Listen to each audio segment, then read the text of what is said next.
The Bronze Age, spanning roughly from 3300 BCE to 1200 BCE, was a period of extraordinary human achievement and innovation. Across regions stretching from the Mediterranean to Mesopotamia, and from the Indus Valley to ancient China, civilizations flourished, driven by advances in metallurgy, trade, and governance. This era marked the rise of mighty empires and complex societies that laid the groundwork for much of human civilization as we know it today.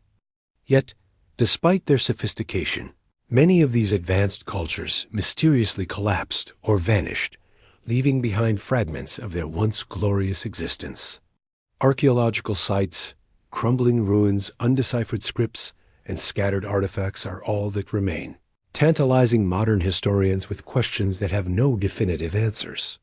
The Mycenaeans of Greece, known for their palatial centers and connections to Homeric legends, fell into obscurity after the so-called Late Bronze Age collapse. The Hittite Empire, once a formidable power in Anatolia, disintegrated almost overnight, leaving scholars puzzled about whether war, famine, or natural disaster played the decisive role. In the Indus Valley, the Harappan civilization, with its advanced urban planning and sophisticated drainage systems, faded from prominence without leaving clear records of its downfall. Even in Egypt, the transition from the New Kingdom into periods of fragmentation hinted at broader instability across the region. What makes these disappearances so intriguing is that they were not isolated events. Around the end of the Bronze Age, multiple civilizations across vast territories experienced near simultaneous declines. Some theories point to climate change and prolonged droughts that crippled agriculture, while others cite the invasions of the so-called Sea Peoples, mysterious raiders who disrupted trade and destroyed cities. Economic collapse, internal revolts, and technological shifts, such as the introduction of iron tools, may have also played roles in reshaping the ancient world. The result was a dark age, in which many great centers of learning, administration, and culture ceased to exist, and humanity had to rebuild from the remnants. Today, researchers continue to piece together the puzzle using the latest archaeological techniques, from satellite imaging to DNA analysis, striving to give voice to these silent ruins. The vanished empires of the Bronze Age remind us that even the most advanced societies are vulnerable to forces beyond their control, and their stories serve both as a mystery and a warning for our own time. In exploring their rise and fall, we not only uncover the past, but also gain perspective on the fragility and resilience of human civilization. From the dawn of recorded history, there are few places on Earth more deserving of the title Cradle of Civilization than the lands that cradled the mighty rivers of the Tigris, Euphrates, and Nile, where fertile plains nourished by seasonal floods gave rise to the earliest great societies in human history, where ingenuity turned harsh landscapes into thriving centers of culture, trade, and innovation, and where the stories of humanity's first cities, kings, and monumental creations began. In Mesopotamia, the land between the rivers, the Sumerians emerged around 3500 BCE as masters of urban planning, agriculture, and administration, building city-states such as Uruk, Ur, Lagish, and Eridu, places that would have seemed miraculous to the wandering tribes who first settled there. The Sumerians invented cuneiform, the world's first known writing system, inscribing wedge-shaped symbols on clay tablets to record everything from trade transactions to epic tales like the story of Gilgamesh, which has survived across millennia to whisper to us from the distant past. They developed advanced irrigation systems to harness the unpredictable flooding of the Tigris and Euphrates, channeling water through canals and ditches to nourish fields of barley, wheat, dates, and vegetables, transforming once barren land into a patchwork of fertile farmland that supported dense populations. These early Mesopotamians organized themselves into complex societies with rulers who claimed divine favor, priestly classes who mediated between the gods and the people, and craftsmen whose skills in metalworking, pottery, and textiles became the envy of neighboring lands. Over time, power shifted from the Sumerians to the Akkadians, whose king Sargon of Akkad forged one of the world's first empires, linking diverse peoples under a single political system and expanding trade networks that reached from the Indus Valley to Anatolia. The Babylonians followed with Hammurabi's famous code of laws, setting a precedent for justice and governance, inscribed for all to see, and the Assyrians, fierce and militaristic, extended their dominion with iron weapons and sophisticated siege tactics, making Mesopotamia not only a birthplace of culture, but also a stage for the earliest experiments in empire building. Yet while Mesopotamia flourished in the east, along the banks of the Nile, another civilization rose in parallel splendor: Egypt, a kingdom shaped by the rhythm of its river, where life and prosperity depended on the annual inundation that left behind rich black silt, the gift of the gods that made the desert bloom. From around 3100 BCE, Egypt was unified under the rule of the first pharaohs, legendary figures like Narmer, who is believed to have merged Upper and Lower Egypt into a single powerful state. The Egyptians developed their own writing system, hieroglyphics, beautiful, intricate symbols carved into stone and painted on papyrus, used to record religious texts, royal decrees, and the stories of gods and kings.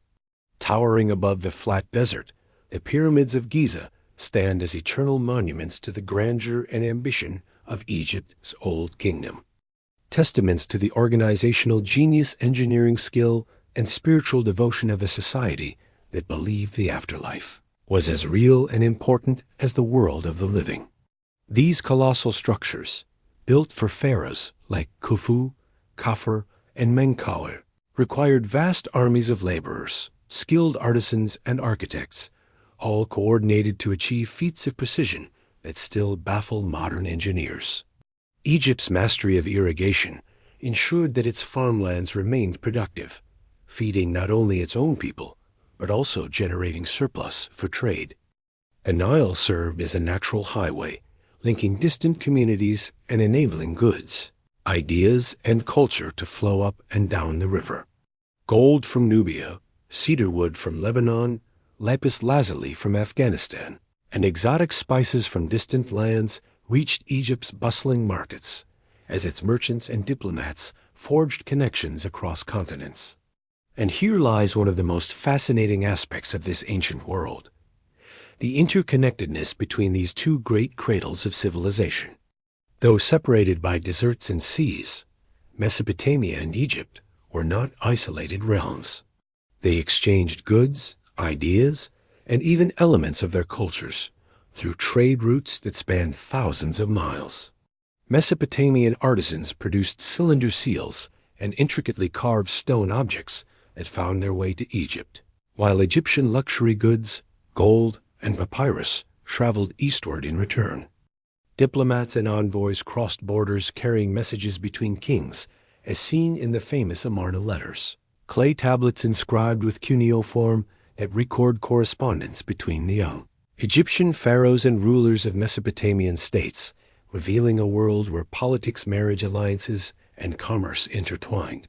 Technological innovations, too, were shared, as advances in metallurgy, shipbuilding, and agriculture traveled from one region to the other, enriching both societies. Both civilizations developed sophisticated religious systems, with pantheons of gods that governed every aspect of life, from the fertility of the fields to the outcome of wars. Temples rose as centers of worship, learning, and administration, where priests tracked the movements of the stars, creating early forms of astronomy that would guide planting, navigation, and ritual. The ziggurats of Mesopotamia, massive stepped structures dedicated to their gods, echoed the spiritual grandeur of Egypt's temples and pyramids, both seeking to bridge the gap between the mortal world and the divine. Art flourished, capturing scenes of daily life, military victories, and religious devotion, often blending symbolic meaning with aesthetic beauty. Music, dance, and poetry enlivened festivals and ceremonies, reminding us that these were not only societies of labor and governance, but also of joy, creativity, and human expression. Yet the histories of Mesopotamia and Egypt were also shaped by challenges. Floods could destroy as easily as they nourished, droughts could bring famine, and the ambitions of rulers often led to wars that drained resources and lives. The openness of Mesopotamia's geography made it vulnerable to invasions, as waves of conquerors from Gutians to Persians swept through its fertile plains. Egypt, protected by deserts to the east and west, enjoyed greater stability, but still faced threats from Libyans, Nubians, and later the Sea Peoples, whose incursions disrupted the trade networks that had sustained its prosperity. Over millennia, both civilizations experienced cycles of unity and fragmentation, golden ages and declines, yet their cultural legacies endured, influencing the Greeks, Romans, and countless others who followed. The wheel, the plow, the sailboat, systems of writing and law, monumental architecture, organized religion, and centralized governance, all of these have roots in the achievements of Mesopotamia and Egypt. Even today, when we marvel at the grandeur of the pyramids or decipher the cuneiform tablets of Sumer, we are engaging with the genius and creativity of people who lived thousands of years ago, but whose ideas shaped the course of human history. The story of the cradle of civilization is not just about the rise of cities or the feats of kings. It is about humanity's first great experiment in building complex, interconnected societies capable of enduring beyond the lifespan of any individual, societies that sought to tame nature, harness its resources, and create meaning through art, religion, and knowledge. It is a story of resilience in the face of environmental challenges, of ambition that reached for the heavens, and of connections that bound distant peoples together long before the concept of globalization existed. Mesopotamia and Egypt remind us that from the very beginning, human progress has been a shared endeavor, born not only from innovation, but also from exchange of goods, ideas, and inspiration. Their rivers may no longer flood as they once did. Their empires may have long since fallen to dust, but the spirit of these civilizations still flows through the foundations of our modern world, a reminder that the seeds planted in those fertile valleys continue to bear fruit in every city law and written word we know today. What if the most advanced civilizations we know of simply vanished? Imagine entire empires with bustling cities and complex social structures swallowed by the sands of time. This isn't ancient folklore. It's the real, perplexing mystery of the Bronze Age, and we're about to unearth the secrets of its lost worlds.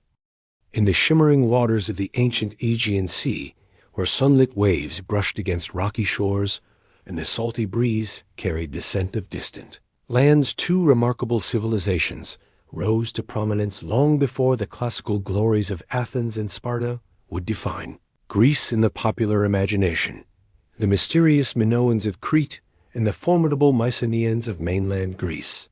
Two cultures as different in character as they were intertwined in fate, both leaving behind legacies that would inspire the legends of Homer and echo across millennia. The Minoans, flourishing from around 3000 BCE to 1450 BCE, were masters of the sea, a people whose island home of Crete was perfectly positioned at the crossroads of the eastern Mediterranean trade networks. Their ships, sleek and fast, sailed from the Levant to Egypt, from Anatolia to the Cycladic Islands, carrying not only goods, but also ideas, styles, and influences. At the heart of their society stood the great palaces none more famous than the sprawling complex at Knossos, a labyrinth of halls, courtyards, storerooms, and ceremonial spaces so intricate that it inspired the enduring myth of King Minos the Minotaur and the winding maze from which no man could escape. These palaces were more than royal residences. They were administrative hubs, religious centers, and storerooms for the wealth of the land and sea. Vibrant frescoes adorned their walls, depicting scenes of joyous rituals, dancing women in flowing skirts, and daring athletes performing the extraordinary bull-leaping ceremony, an act that seemed to blend sport, religion, and spectacle into a single breathtaking moment. The Minoans were skilled artisans, creating delicate pottery painted with marine motifs, finely worked gold jewelry, and carved stone vessels whose craftsmanship hinted at both wealth and aesthetic sophistication. Their writing systems, including the still undeciphered Linear A, suggest a complex bureaucracy and a society that valued record-keeping, trade, and governance.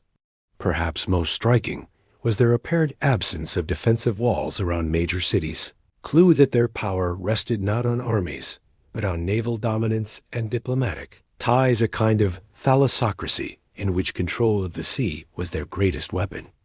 Meanwhile, to the north, on the Greek mainland, the Mycenaeans emerged around 1600 BCE as a very different kind of power, a warrior aristocracy steeped in martial values whose fortified citadels at Mycenae, Tyrans, and Pylos rose like stone giants above the surrounding plains.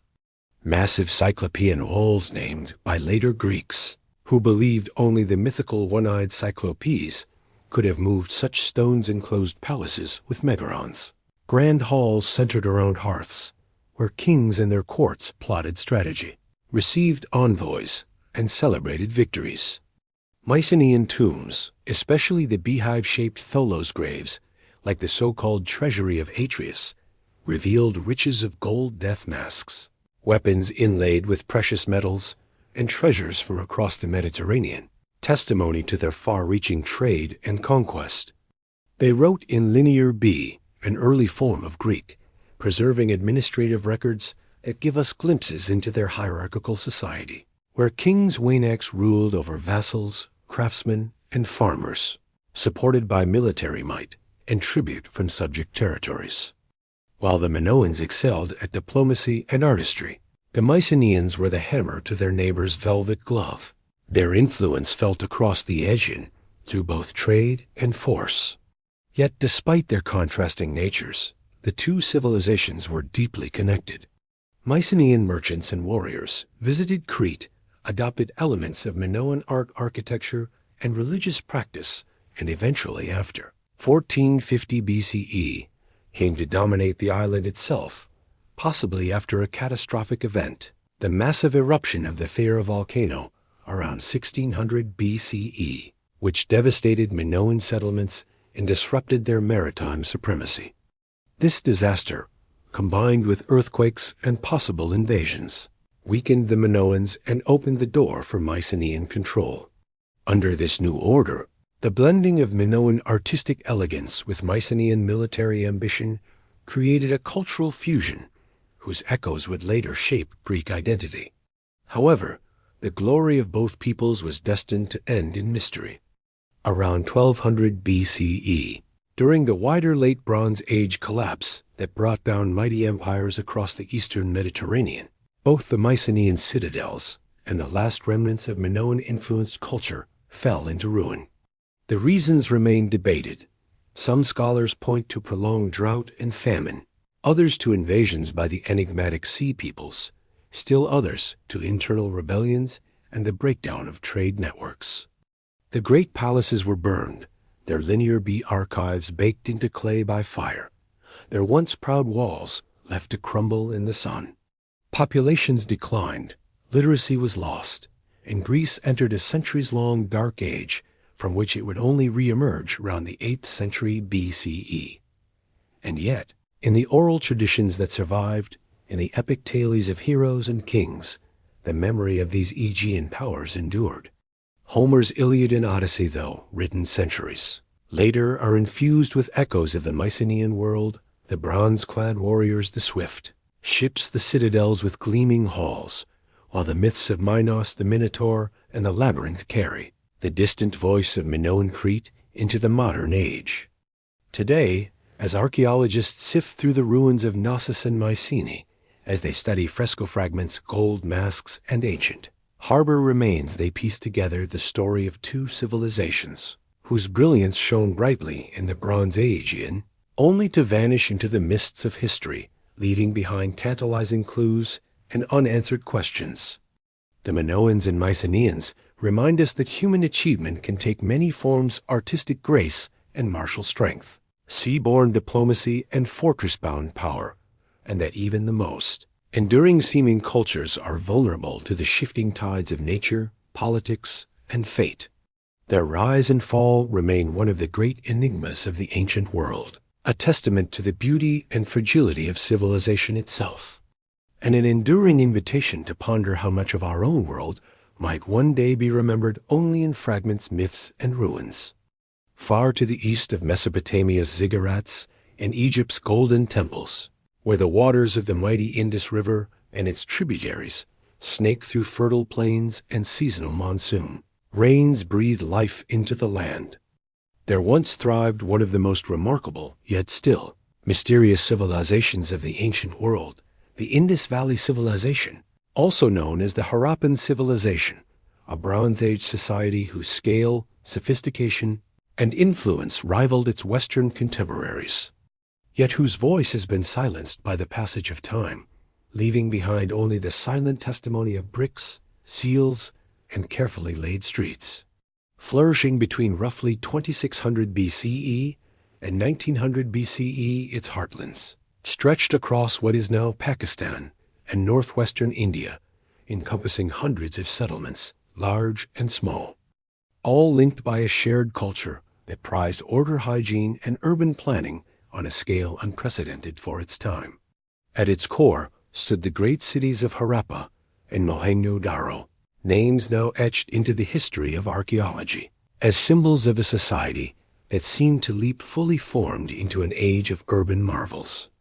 Here, wide streets crisscrossed in precise grids, lined with multi-story brick houses equipped with private wells and bathrooms, features so advanced they would not be seen again for millennia in many parts of the world. The cities boasted sophisticated drainage systems, with covered sewers running beneath the streets, ensuring cleanliness and public health in ways that astonish modern researchers. Public granaries stored surplus grain to sustain the population in times of need, and great citadels raised platforms of baked brick overlooked the lower towns, possibly serving as centers of administration, ritual, or protection during floods.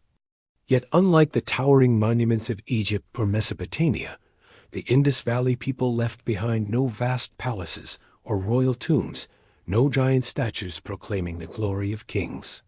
Instead, their power seems to have been expressed through civic organization and shared standards of civilization, where the collective may have outweighed the individual ruler.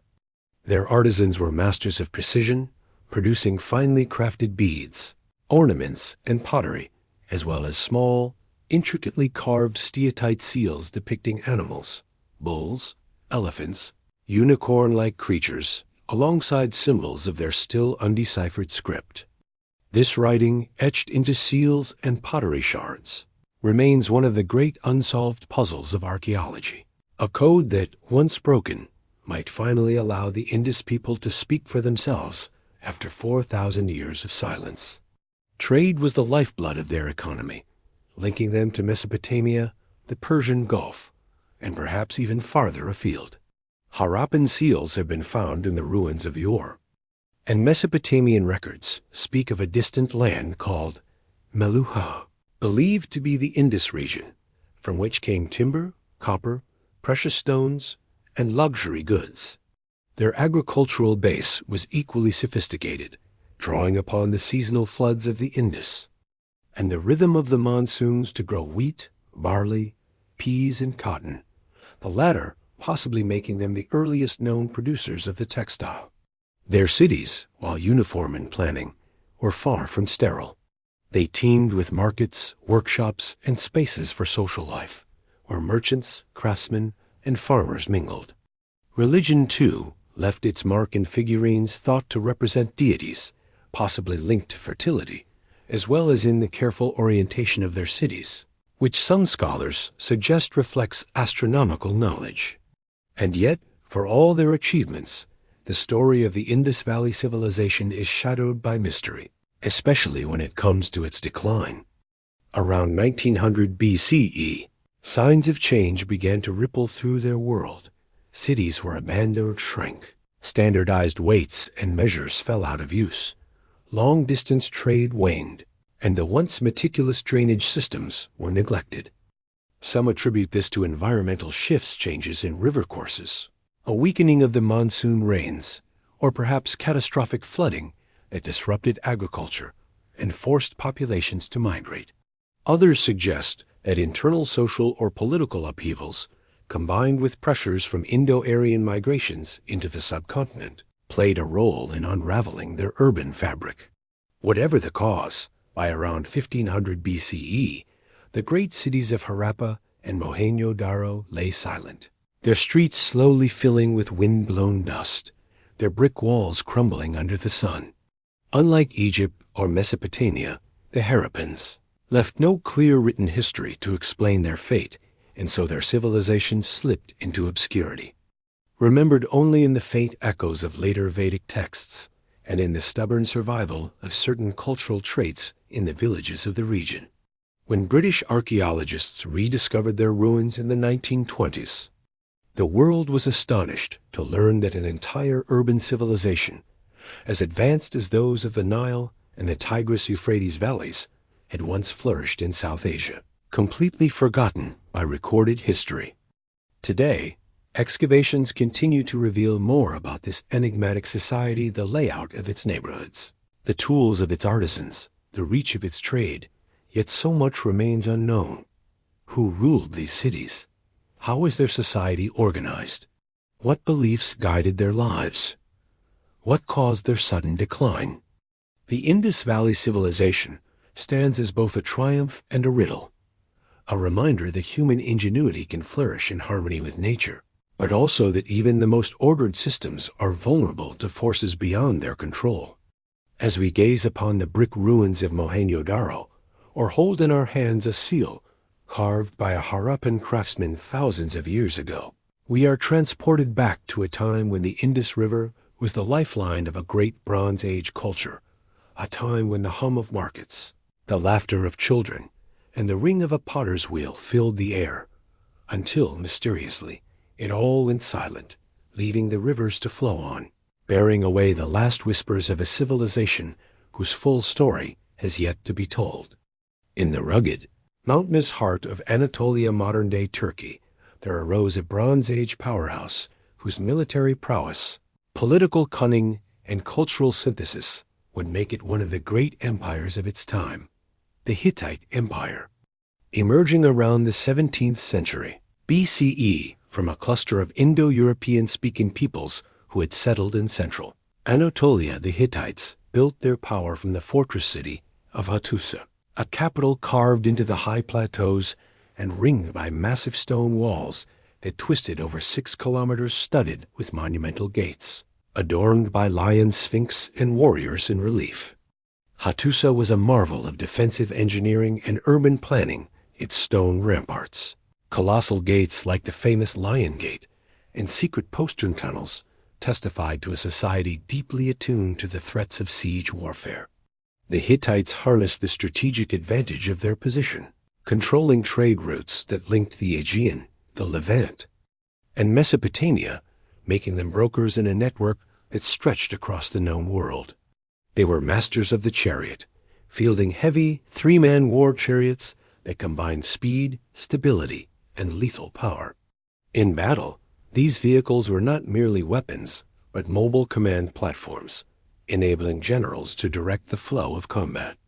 The Hittites innovated in metallurgy as well, becoming among the first in the region to work iron alongside bronze, a shift that would, in time, help usher in the Iron Age. But the Hittite genius was not confined to the battlefield. Their legal codes, diplomatic practices, and religious syncretism showed a state capable of governing a multi-ethnic, multilingual empire. They absorbed and adapted the gods, myths, and scripts of neighboring cultures. Mesopotamian cuneiform became the language of their international correspondence, and their pantheon swelled to include hundreds of deities from conquered peoples. The Hittite kings were formidable statesmen as well as warriors, striking alliances and treaties with rivals.